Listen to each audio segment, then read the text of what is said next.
আসসালামু আলাইকুম। বিবিসি আন্তর্জাতিক বিশ্ব সংবাদে আপনাকে স্বাগত। শুরুতে সংবাদ শিরোনাম, পরে বিস্তারিত। বাংলাদেশের সর্বশেষ গুরুত্বপূর্ণ আপডেট সংবাদে আপনাকে স্বাগত। শুরুতেই সংবাদ শিরোনাম, পরে বিস্তারিত। প্রথমেই জানাবো আমাদের হাতে থাকা সর্বশেষ গুরুত্বপূর্ণ সবথেকে তাজা আপডেট সংবাদ। আওয়ামী দোসরদের সঙ্গে বিএনপির আঁতাত নেই বললেন রুহুল কবির রিজভী। আওয়ামী লীগের দোসরদের সঙ্গে বিএনপির কোনো আঁতাত নেই, এসব দোসরেরা খোলস পাল্টাতে না পারলেও তাদের ব্যাপারে নেতাকর্মীদের সতর্ক থাকতে হবে বলে হুঁশিয়ারি দিয়েছেন তিনি। এরপর জানাবো পাচারের অর্থ ফেরাতে বিশ্বব্যাংকের সহায়তা চাইলেন ড. মোহাম্মদ ইউনূস। জাতিসংঘের সাধারণ পরিষদের ৮০তম অধিবেশনে যোগ দিতে যুক্তরাষ্ট্র সফর করছেন প্রধান উপদেষ্টা ড. মোহাম্মদ ইউনূস। সফরের দ্বিতীয় দিন তার সঙ্গে বিশ্ব নেতাদের সাক্ষাৎ হয়। এছাড়াও বিশ্বব্যাংকের প্রেসিডেন্ট অজয় বাঙ্গারের সঙ্গে ড. ইউনূস বৈঠক করেছেন। শেখ হাসিনার আমলে পাচার হওয়া $240 বিলিয়ন তিনি ফেরত পেতে ড. মোহাম্মদ ইউনূস বিশ্বব্যাংকের কাছে সহায়তা চেয়েছেন।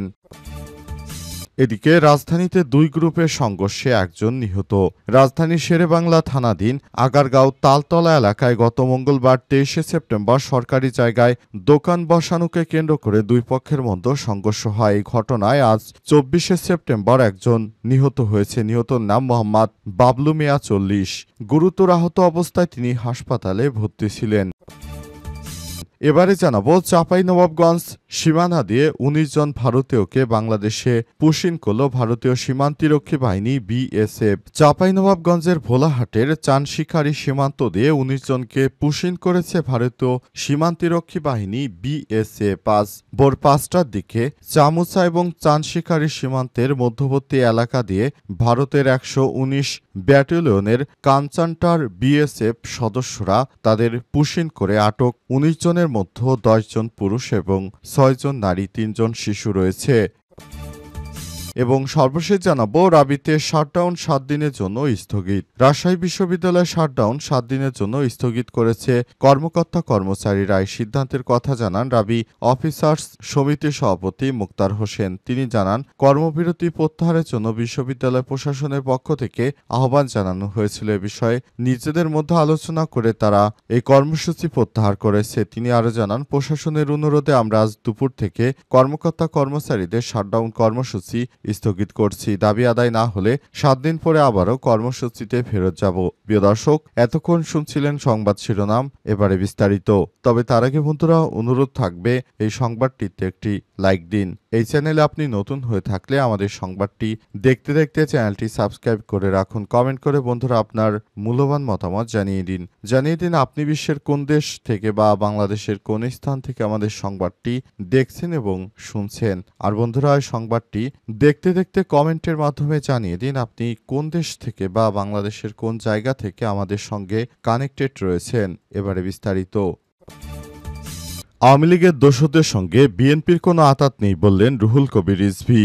আওয়ামী লীগের দোসরদের সঙ্গে বিএনপির কোনো আঁতাত নেই, এসব দোসরেরা খোলস পাল্টাতে না পারলেও তাদের ব্যাপারে নেতাকর্মীদের সতর্ক থাকতে হবে। আজ নবনির্বাচিত পিরোজপুর জেলা বিএনপির নেতাদের নিয়ে শহীদ রাষ্ট্রপতি জিয়াউর রহমানের সমাধিতে শ্রদ্ধা জানাতে গিয়ে সব কথা বলেছেন রুহুল কবির রিজভী।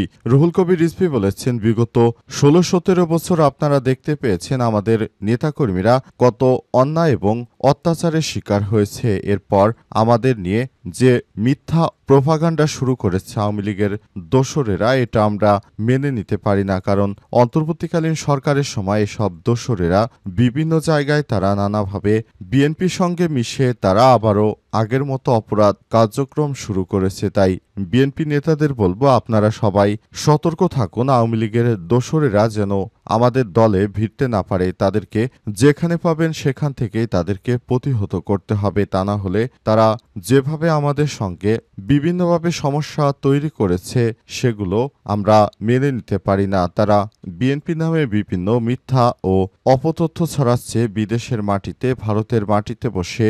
এসব কিন্তু বিএনপিকে ভাঙার জন্য গভীর ষড়যন্ত্র। এসব ষড়যন্ত্র অবশ্যই আমাদেরকে মোকাবিলা করতে হবে। পাচারের অর্থ ফেরাতে বিশ্বব্যাংকের সহায়তা চাইলেন ডক্টর ইউনূস। জাতিসংঘের সাধারণ পরিষদের ৮০তম অধিবেশনে যোগ দিতে যুক্তরাষ্ট্র সফরে গেছেন প্রধান উপদেষ্টা ডক্টর মোহাম্মদ ইউনূস। সফরের দ্বিতীয় দিন তার সঙ্গে বিশ্ব নেতাদের সাক্ষাৎ হয়। এছাড়াও বিশ্বব্যাংকের প্রেসিডেন্ট অজয় বাঙ্গারের সঙ্গে ডক্টর ইউনূস বৈঠক করেছেন। শেখ হাসিনার আমলে পাচারের অর্থ ফেরাতে সংস্থাটির সহায়তা চান তিনি।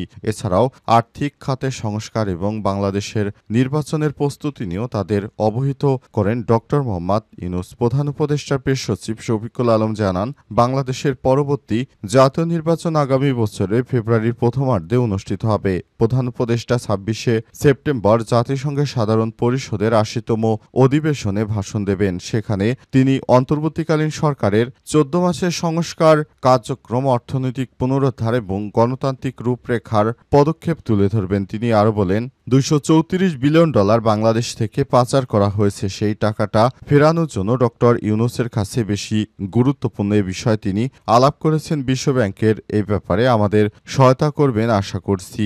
সাইডলাইনে বিশ্ব বাণিজ্য সংস্থা, ওয়ার্ল্ড ট্রেড অর্গানাইজেশন WTO এর মহাপরিচালক এনগোজি ওকোনজো ওয়েলফেয়ারের সঙ্গে সাক্ষাৎ করেন সরকার প্রধানের সময়। স্বল্পোন্নত দেশ এবং এসব দেশ থেকে উন্নয়নশীল দেশে উত্তরণে ডব্লিউটির পূর্ণ সমর্থন চান ডক্টর মোহাম্মদ ইউনূস। প্রেস সচিব আরও জানান, বাংলাদেশের ২০২৬ সালের শেষ দিকে এলডিসি থেকে উন্নয়নশীল দেশে উত্তরণ হওয়ার কথা রয়েছে। যদিও ব্যবসায়ীরা এ বিষয়ে পেছনের কথা বলছেন। প্রধান উপদেষ্টা সেটি বিবেচনায় রেখে ডব্লিউটির মহাপরিচালককে বলেন, এলডিসি থেকে উত্তরণের পর অনেক দেশ বাণিজ্য সুবিধা হারানোর কারণে ক্ষতিগ্রস্ত হয়েছে। বাংলাদেশ যেন একই সমস্যার সম্মুখীন না হয় সেজন্য ডব্লিউটির কার্যকর উদ্যোগ জরুরি। তিনি আসন্ন মন্ত্রিপর্যায়ে বৈঠকে এ বিষয়ে অর্থবহ সিদ্ধান্ত গ্রহণের জন্য আহ্বান জানান। রাজধানীতে দুই গ্রুপের সংঘর্ষ, একজন নিহত। রাজধানীর শেরেবাংলা থানাধীন আগারগাঁওয়ে তালতলা এলাকায় আজ ২৩শে সেপ্টেম্বর সরকারি জায়গায় দোকান বসানোকে কেন্দ্র করে দুই পক্ষের সংঘর্ষে একজন নিহত হয়েছে। নিহতের নাম বাবলু মিয়া, বয়স ৪০। উদ্ধারকারী বাসিন্দা আব্দুর রৌফের বরাতে জানা গেছে, শেরেবাংলা নগর থানার আগারগাঁও তালতলা এলাকায় জনতা গেটের সামনে দুই পক্ষের সংঘর্ষের সময় ভিকটিমকে রবিউল নামের একজন মাথায় লোহার পাইপ দ্বারা আঘাত করে গুরুতর আহত করেন। পরে তাকে উদ্ধার করে ২টার দিকে ঢামেক হাসপাতালে নিয়ে আসলে কর্তব্যরত চিকিৎসক তাকে মৃত ঘোষণা করেন। বিষয়টি নিশ্চিত করে ঢামেক হাসপাতাল পুলিশ ফাঁড়ির ইনচার্জ পরিদর্শক মোহাম্মদ ফারুক বলেন, নিহতের মরদেহটি ময়নাতদন্তের জন্য হাসপাতালের মর্গে রাখা হয়েছে। বিষয়টি সংশ্লিষ্ট থানাকে অবগত করা হয়েছে। ভবিষ্যতে কেউ যেন এই ধরনের কোনো সন্ত্রাসী কার্যক্রম চালাতে না পারে সেজন্য ব্যাপকভাবে প্রস্তুতি গ্রহণ করা হচ্ছে এবং পুলিশকে বলা হয়েছে কেউ যেন এসব সন্ত্রাসী কর্মকাণ্ড না করে সেজন্য সবাই সতর্ক থাকবেন, সতর্ক থাকতে হবে। আপাতত এসব বিষয় নিয়ে তিনি আর বাড়াবাড়ি করার যেন না করা হয় সেজন্য সবাইকে অনুরোধ জানিয়েছেন। চাঁপাইনবাবগঞ্জ সীমান্ত দিয়ে ১৯ জনকে পুশকিন বিএসএফের।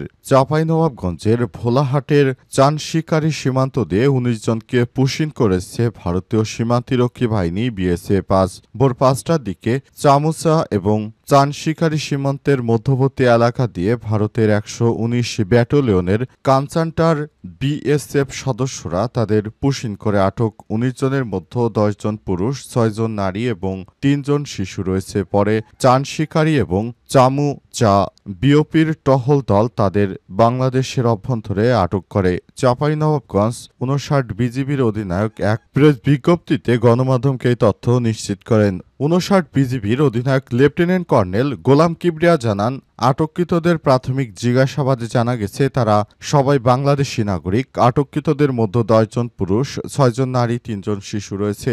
বিজিবি আরও জানায়, আটক ব্যক্তিরা ২০১৫ থেকে ২০২৪ সালের মধ্যে বিভিন্ন সময় কাজের সন্ধানে ভারতে অবৈধভাবে অনুপ্রবেশ করে। পরবর্তী ভারতীয় পুলিশ কর্তৃক তাদের বিভিন্ন জায়গা থেকে আটক করা হয়। আটক করার পর তাদেরকে অবশেষে বাংলাদেশে পাঠানোর সিদ্ধান্ত নেয় ভারতীয় সীমান্তরক্ষী বাহিনী বিএসএফ। এরপর সীমান্তরক্ষী বাহিনী তাদেরকে ওই সীমান্ত এলাকায় নিয়ে আসে এবং অবশেষে রাতের আধারে চোরের মতো ভারতীয় সীমান্তরক্ষী বাহিনী বিএসএফ এর সদস্যরা তাদেরকে বাংলাদেশে ঢুকিয়ে দিয়েছে। এদেরকে বাংলাদেশে ঢোকানোর ফলে মূলত বাংলাদেশে আরও অনেক বেশি সমস্যা তৈরি করতে চায় ভারতীয় সীমান্তরক্ষী বাহিনী বিএসএফ। তাদের উদ্দেশ্য হচ্ছে এসব ভারতীয় নাগরিকদেরও বাংলাদেশে জোর করে পাঠিয়ে দেয়। ইতিমধ্যে বিভিন্ন জায়গা থেকে সব ভারতীয়দেরকে শনাক্ত করা হয়েছে।